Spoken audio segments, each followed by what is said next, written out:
এবারের উচ্চ মাধ্যমিক মেধা তালিকায় নরেন্দ্রপুর রামকৃষ্ণ মিশনের স্টুডেন্টদের ছড়াছড়ি। ঠিক কোন সূত্রে বাঁধা এই বৃহৎ সাফল্যের রহস্য তা কিন্তু এখনো অজানা। মেধা তালিকায় 64 জনের মধ্যে মোট 18 জন রামকৃষ্ণ মিশনের।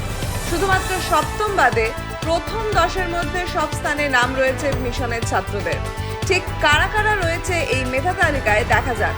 আদৃত পাল প্রথম স্থান অধিকারী, প্রাপ্ত নম্বর 496। ঋতব্রত নাথ দ্বিতীয় স্থান অধিকারী এবং ঐতিহ্য পাঁচাল সেও দ্বিতীয় স্থান অধিকারী, পেয়েছে 495। সৌম্য রায় তৃতীয় স্থান অধিকারী, প্রাপ্ত নম্বর 494। অর্কদ্যুতি ধর চতুর্থ স্থান অধিকারী, প্রাপ্ত নম্বর 493। প্রিয়াংশু মুখোপাধ্যায় এবং আলেখ্য মাইতি পঞ্চম স্থান অধিকারী, প্রাপ্ত নম্বর 492। প্রত্যুষ মণ্ডল, শুভদীপ দিন্দা, পল্লব কুমার ভাওয়াল, অনিমেষ মুখার্জি ষষ্ঠ স্থান অধিকারী, প্রাপ্ত নম্বর 491। অরিত্র সরকার, ফারহান আলী অষ্টম স্থান অধিকারী, প্রাপ্ত নম্বর 489। সোহম বেজ নবম স্থান অধিকারী, প্রাপ্ত নম্বর 488।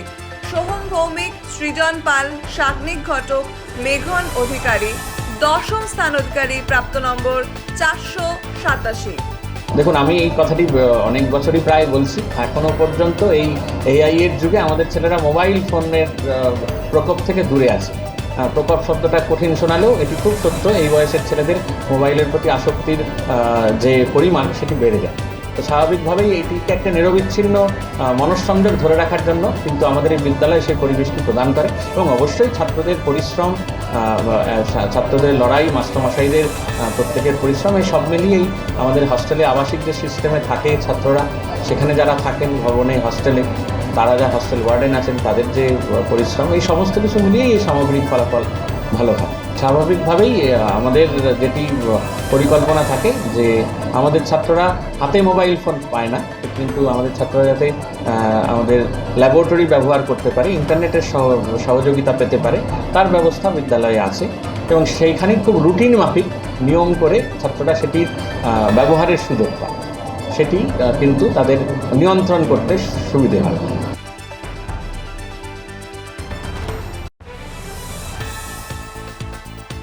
এতগুলি এসেছিল আমরা মনে করতে পারি। 2020 সালেও উচ্চ মাধ্যমিক পরীক্ষার দুটি সাবজেক্টের পরীক্ষা বন্ধ হয়েছিল, কিন্তু তারপরেও যে ফলাফল প্রকাশিত হয়েছিল তাতেও 18 জন ছাত্র 1 থেকে 10-এ ছিল। 2023 সালেও আমাদের স্কুল থেকে বেশ 9 জন ছাত্র ছিল।